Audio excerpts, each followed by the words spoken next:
वसुदेवसुतं देवं कंसचाणूरमर्दनं देवकी परमानंदं कृष्णं वंदे जगद्गुरुम्। आइए संस्कृत में हम आज से श्रीमद् भगवद गीता पाठ पारायण कैसे करना चाहिए उसके संक्षेप में कुछ नियम रहते हैं, उन नियम को सबसे पहले जानते हैं। स्वर और व्यंजन वर्ण। श्रीमद् भगवद गीता आपको सबसे पहले यह पुस्तक आसपास में कहीं भी मिल जा सकती है। संसार में कहीं भी किसी भी कोने पर श्रीमद् भगवद गीता का पुस्तक प्राप्त है। अगर प्राप्त नहीं होता है तो आप इंटरनेट से डाउनलोड भी कर सकते हैं, और नहीं तो पीडीएफ वगैरह भी प्राप्त होती है, और ऐप भी प्राप्त है। प्ले स्टोर में जाकर आप वहां से डाउनलोड भी कर सकते हैं। तो आपको श्रीमद् भगवद गीता पाठ पारायण करने की बहुत पाठ करने का इच्छा रहता है, पर आप अच्छी तरह से नहीं जानते हैं, तो आपके लिए मैं यहाँ पर संस्कृत में कैसे शुद्ध तरीका से पाठ कर सकते हैं ये लेकर आया हूँ। अब किसी भी भाषा में स्वर वर्ण और व्यंजन वर्ण होता है। स्वर वर्ण को अंग्रेजी में वॉवेल कहते हैं और व्यंजन को कॉन्सोनेंट कहते हैं। तो किसी भी भाषा का स्वर वर्ण और व्यंजन वर्ण, वॉवेल और कॉन्सोनेंट का ज्ञान सबसे पहले आवश्यक है। उसके बाद स्वर वर्ण संस्कृत में ये संस्कृत के स्वर वर्ण अ, आ, ई, उ, री, ली, ए, ओ, ऐ, औ आदि। जैसे इसमें संपूर्ण स्वर वर्ण दिए नहीं गए हैं, और भी होते हैं स्वर वर्ण, तो आपको इनसे समझना है कि ऐसे स्वर वर्ण, इनको स्वर वर्ण कहा जाता है। और व्यंजन वर्ण कौन होते हैं? व्यंजन वर्ण क, ख, ग, घ आदि होते हैं। तो यह क, ख, ग, घ आदि और अ, आ, ई आदि जो स्वर वर्ण और व्यंजन वर्ण है, इनके विषय में आप और भी जानकारी लेना चाहते हैं तो मैं आपको डिस्क्रिप्शन में इसका लिंक रख देता हूँ। सबसे पहले आप उसमें जा सकते हैं। मेरा वीडियो है जो संधि नियम के अंतर्गत सबसे पहले संस्कृत सीखने का वीडियो दिया गया था, वो ग्रामर का, वो वीडियो आप देख सकते हैं। और उसके बाद संयुक्त अक्षर, जैसे संयुक्त अक्षर होते हैं। ये संयुक्त अक्षर क्या होते हैं? जैसे कि ये वॉवेल और कॉन्सोनेंट दोनों संयुक्त रहते हैं, और कॉन्सोनेंट भी दो होते हैं। इसमें संयुक्त अक्षर में कॉन्सोनेंट एक नहीं होता, दो होता है, और उसमें भी एक वॉवेल भी होता है। तो दो कॉन्सोनेंट मिलकर एक कॉन्सोनेंट की तरह रहता है, और एक वॉवेल भी उसमें समाहित होता है। जैसे आप यहाँ पर व्यंजन में क कह रहे हैं, क कहने पर वहाँ अ भी है। उसी तरह से संयुक्त अक्षर में भी आपको जैसे द नीचे ध दिया गया है, तो इसमें द, द और अ, इन तीन अक्षरों का पूर्ण उच्चारण होगा। यद्यपि द और ध तो आधा आधा है, अ पूरा है, तो पूरी मिलाकर दो मात्रा हो जाती है। तो द के नीचे ध दिया गया हो तो वहां आपको उच्चारण क्या होगा? ध, ध, है ना।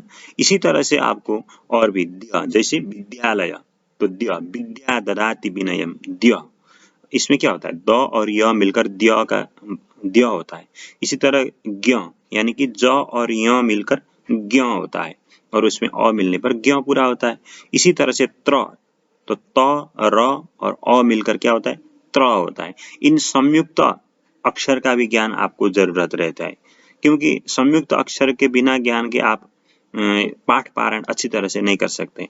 तो पाठ पारायण करने के लिए आपको क्या करना है कि संयुक्त अक्षर, व्यंजन, स्वर वर्ण, इनका ज्ञान अच्छी तरह से हो। उसके बाद आप श्रीमद् भगवद गीता का पाठ पारायण कर सकते हैं। इसके बाद और भी नियम है, जिन नियम को मैं यहाँ पर बताने जा रहा हूँ। इसी तरह से शुद्धता का होना जरूरी है। शुद्धता हर किसी प्रकार की होती है। आप आगे श्रीमद् भगवद गीता पाठ करने जा रहे हैं, तो श्रीमद् भगवद गीता में भगवान श्री कृष्ण कहते हैं, शरीर वांग मनोभिर यत कर्म प्रारभते नर, 18 अध्याय में वहां पर भगवान कहते हैं शरीर द्वारा, मन द्वारा और वाणी द्वारा क्या होता है? कर्म होता है। तो आप पाठ पारायण करने जा रहे हैं श्रीमद् भगवद गीता का, और आप शारीरिक तो शुद्ध हैं, पर मानसिक और वाणी द्वारा अशुद्ध हैं, तो नहीं होगा, आपको फल प्राप्त नहीं होगा। क्योंकि आप वाणी से किसी का हम हिंसा कर रहे हैं और मन से किसी का अहित चाह रहे हैं, तो ये होने पर श्रीमद् भगवद गीता का जो शुद्धता है, शुद्धता का विषय है, वो नहीं हो सकता। इसलिए आपको इन तीनों का शारीरिक भी शुद्धता होना है और मानसिक भी और वाणियों से भी, मन से भी और वाणी से भी आपको शुद्ध रहना है। इसी तरह क्या होता है कि आप पाठ करने बैठ रहे हैं कहीं, तो पाठ करने बैठते समय उस जगह का भी शुद्धता होना आवश्यक है। और पुस्तक में छंद भंग और गलत छपा नहीं होना चाहिए। अगर आप पाठ करने की इच्छा बहुत अच्छी है, पर आप पाठ कर तो रहे हैं, पर अधिकांश गीता प्रेस के अतिरिक्त और कुछ प्रकाशन है जिनका अशुद्ध छपा होता है, तो वहां पर आप शुद्ध तो आपको मालूम नहीं रहता, तो आप अशुद्ध ही पाठ कर जाते हैं। और बाद में जाकर आपको जब कोई कहता है कि वो आपने जो पढ़ा है वो अशुद्ध है, तो आप कहते हैं कि मैंने तो यही पढ़ा, यही शुद्ध है, तो ऐसा जिद आप करने लग जाते हैं। इसलिए आपको शुद्ध पुस्तक कौन है बाजार में, ये जान लेना भी प्रथम आवश्यकता है। आपको सबसे शुद्ध पुस्तक है गीता प्रेस गोरखपुर से प्रकाशित श्रीमद् भगवद गीता की हर कोई किताब आप ले सकते हैं जिसमें मूल हो, मूल संस्कृत के श्लोक हो, टीका वाले भी कुछ हैं, तो उसमें आप उस श्रीमद् गीता प्रेस का श्रीमद् भगवद गीता पुस्तक ले सकते हैं। और छंद भंग भी रहता है, कहीं के छंद का भंग, जैसे गलत छपा हो तो प्रकाशन से उसमें छंद का भी भंग होता है। तो अब आप पाठ करने तो जा रहे हैं, अब पाठ करने जा रहे हैं तो आजकल क्या है, हर किसी के पास स्मार्टफोन है, तो अगर नेट ऑन है अथवा फोन आ जाती है तो आप फोन उठा लिया, फिर पाठ करते करते एक श्लोक पाठ किया, फिर फोन आया, फोन उठाया और उधर फोन में बातचीत किया, फिर उसके बाद पाठ करने लग गए, फिर थोड़ी देर बाद मैसेज चैटिंग करने लगे, फिर उसके बाद फिर पाठ करने लगे। ऐसा नहीं करना चाहिए। अब अगर ऐसा करते हैं तो आपका ऐसा करने पर क्या होगा कि जो पाठ है उसमें विघ्न आ गया। किसी भी काम करते समय आप बीच में कुछ भी कर जाते हैं तो क्या होगा, आपका वो कार्य अच्छी तरह से पूर्ण नहीं होता है ना। तो इसी तरह पाठ पारायण भी अच्छी तरह से नहीं हो पाएगा। तो अगर आपको बीच में ऐसा होता है तो आपको जरूरत इमरजेंसी फोन आती है, तो आपको पाठ करते समय बीच में जाकर जहाँ ठहरते हैं, जहाँ फोन आपने रिसीव किया, उसके बाद फिर उस अध्याय को शुरू से ही पाठ करना है आपको, ठीक है। और यदि आप नित्य एक ही श्लोक पाठ करते हैं, एक श्लोक दो श्लोक, तो आप जितने देर तक एक श्लोक दो श्लोक पाठ करते हैं उतने देर तक किसी का फोन रिसीव नहीं करना है। और उसके बाद अगर आप एक दो श्लोक ही पाठ करते हैं तो अध्याय पूरा पाठ करने की कोई जरूरत नहीं। और इसके बाद अध्याय जो है, हर अध्याय के अंत में इति श्रीमद् भगवद गीता उपनिषत्सु ब्रह्म विद्यायाम योग शास्त्रे जो लिखा है उसमें इति शब्द का प्रयोग किया गया है। वो इति शब्द का प्रयोग अच्छा नहीं कहा जाता है, क्योंकि इति शब्द जो होता है वो खत्म का यानी कि अंत्य का वाचक होता है। तो श्रीमद् भगवद गीता भगवान श्री कृष्ण की वाणी से निकली हुई ईश्वर का अमूल्य अमृत स्वरूप वचन है, तो ये कभी खत्म नहीं होता, अनादि अनंत है। तो इसलिए इसका खत्म होने की बात ही नहीं रहती, अंत्य होने की। इसलिए उसकी जगह स्वस्ति या ओम ऐसा वाणी कहना चाहिए, यह अक्षर का प्रयोग करना चाहिए। और उसके बाद आपको अच्छी तरह से पाठ करते समय कोई आलाप लेते हैं कि ज्यादा संगीत की तरह आलाप में बग जाते हैं। ठीक है, सामवेद से निकली हुई संगीत विद्या है, उसमें आलाप तो उचित है, पर अधिक आलाप उचित नहीं है। जितना छंद का नियम है, ह्रस्व को ह्रस्व, दीर्घ को दीर्घ, उतना ही यहाँ पर उचित रहता है पाठ पारायण में। और उसके बाद जहाँ पर विश्राम हो वहाँ विश्राम करना चाहिए। छंद विभिन्न छंद में श्रीमद् भगवद गीता है, ज्यादातर तो अनुष्टुप छंद ही है। अनुष्टुप छंद में 2 लाइन में श्लोक पूर्ण होता है, उसमें 4 पाद कहते हैं। तो हर कोई श्लोक में 2 लाइन में अगर श्लोक पूर्ण हो रहा है तो उसमें आपको क्या करना है कि पहले वाले लाइन में 16 अक्षर होते हैं, 16 अक्षर में 8 अक्षर में आपको विश्राम करना है, बाकी के 8 अक्षर में फिर दूसरी बार आपको विश्राम करना है। तो और विभिन्न प्रकार के जो छंद हैं उसमें कहाँ विश्राम करना है वो मैं पाठ पारायण के आगे के एपिसोड में आपको ठीक तरह से आप समझ सके इस तरह से पाठ पारायण में आपको श्रवण कराऊंगा, वहीं पर आप जान जाएंगे। तो विश्राम जो होते इसका ख्याल करना है। और इसके बाद आपको क्या है कि अक्षरों में भगवान श्री कृष्ण का स्वरूप माना जाता है, क्योंकि भगवान श्री कृष्ण अक्षर के स्वरूप है। अक्षर में भी ओम जो है वो ओम अक्षर, ओम इत्येक अक्षरम ब्रह्म ध्यायन माम अनुस्मरन् यः प्रयाति त्यजन भावम स याति परमाम गतिम, ऐसा भगवान आगे 8वें अध्याय में कहते हैं। तो ओम इस अक्षर को जो स्मरण करता हुआ अंत में यदि शरीर को त्यागता है, शरीर को छोड़ जाता है इस सारा संसार में, तो वो मुझको प्राप्त होता है, ऐसा भगवान कहते हैं। इसलिए ओम जो यह अक्षर है, यह अक्षर अ उ म होने के कारण हर अध्याय के अंत में कहना उचित रहता है कि ओम ओम ऐसा उच्चारण करना।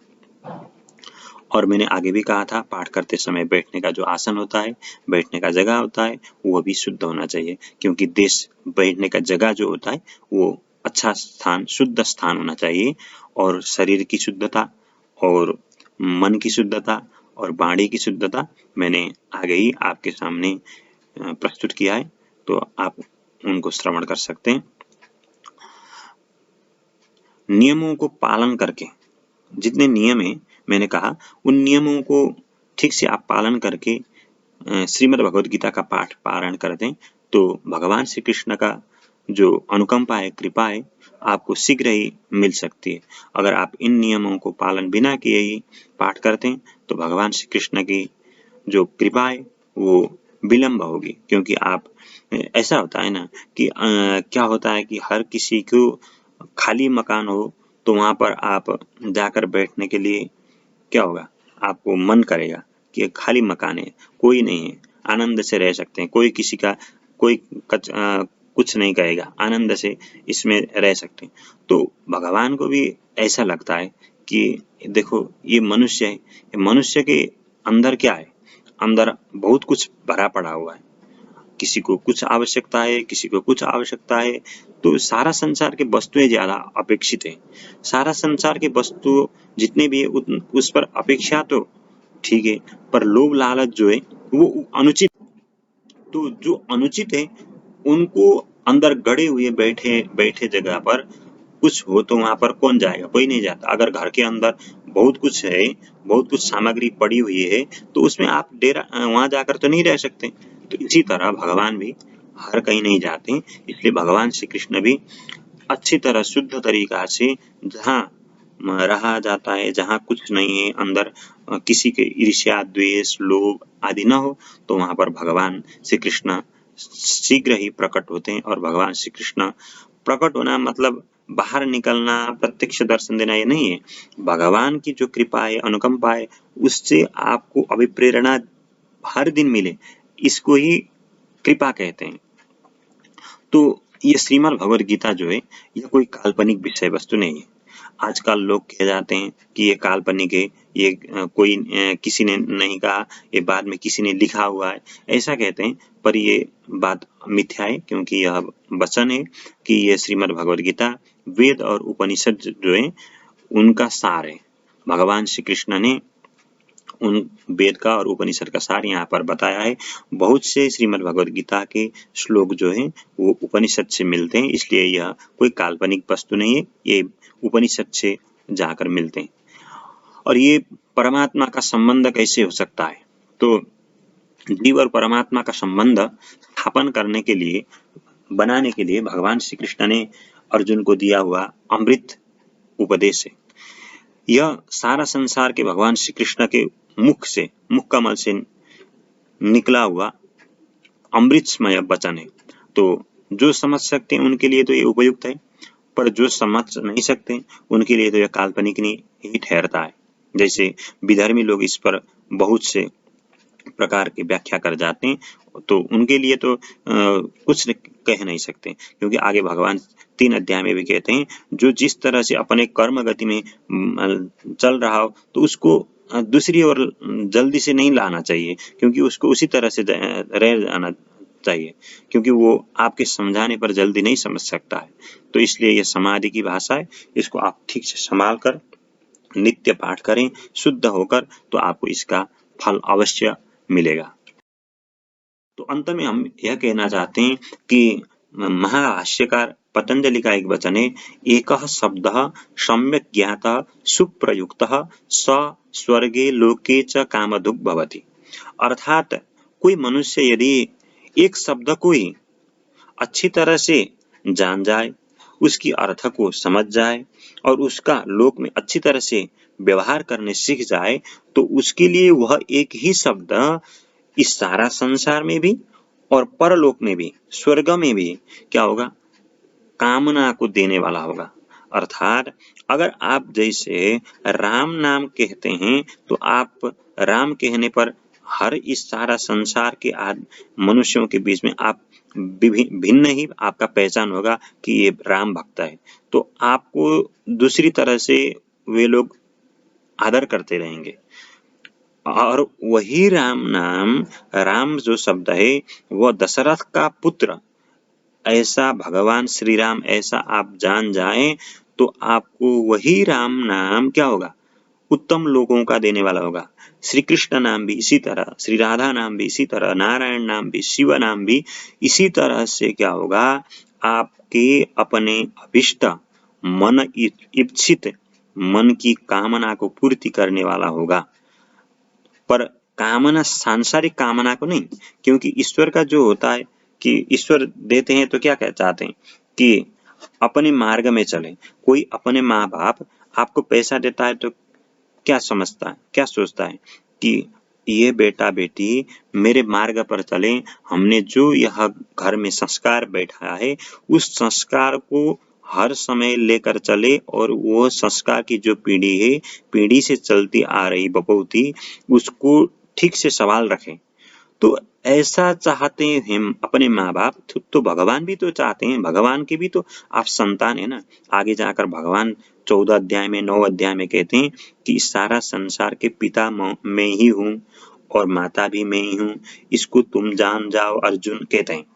तो माता पिता तो भगवान कह रहे हैं कि मैं हूँ, तो इस सारा संसार में जो है वो भी तो माता पिता ही हैं।